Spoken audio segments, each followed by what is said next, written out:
Importér Fordu nás zobral na Slovakia Ring, aby nám ukázal možnosti pohonu 4x4 v novom S-Maxe a v Kuge. A poviem vám, naozaj to stálo za to.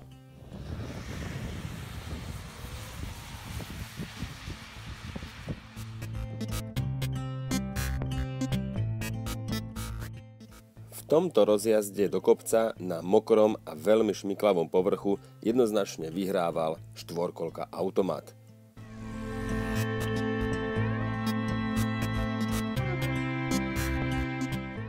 Ale zahambiť sa nedal ani pohon 4x4 s manuálnou prevodovkou. A tu už môžete vidieť spomalený rozjazd sivého automatu a bordového manuálu.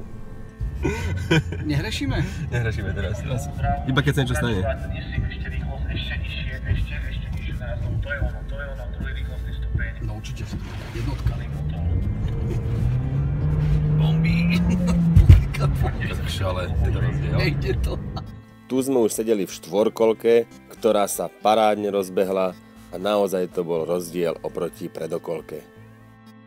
A v tomto zábere už sedíme zase v predokolke a vidíte, ako nás pekne vzadu nechala štvorkolka.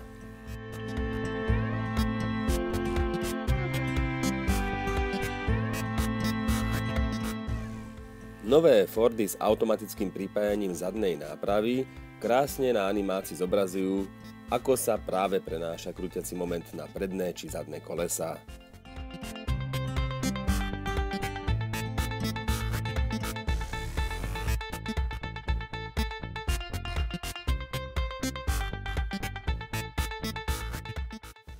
Ako vidíte, sme na ďalšom stanovišti, šmikľavom, vodou pokropenom okruhu, ktorý napodobňuje správanie auta v zákrute.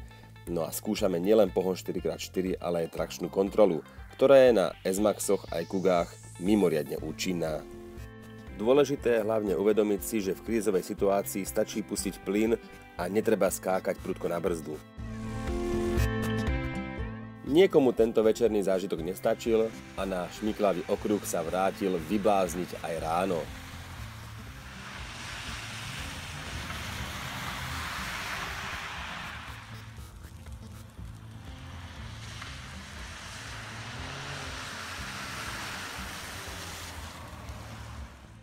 Ísť na Slovakia Ring a nevyskúšať si túto zákernú plošinu, teda školu šmiku, tú najzákladnejšiu, by bol hriech.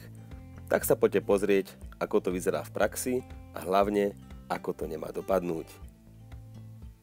V závere prvého dňa sme sa ešte povozili ako spolujazdci s Kojšom na rally okruhu a poviem vám, bola to šialená jazda. Keďže sme však na Slovakia Ring prišli testovať hlavne pohon 4x4, nemohli sme vynechať ani offroadový okruh. S-Maxy už ostali zaparkované, ale Kugy sa do neho bez problémov pustili spolu s Rangermi.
Bombónikom za celou akciou bola táto Fiesta Red and Black so 140 koňmi pod kapotou vďaka vyladenému litrovému EcoBoostu a s jedným šialencom za volantom.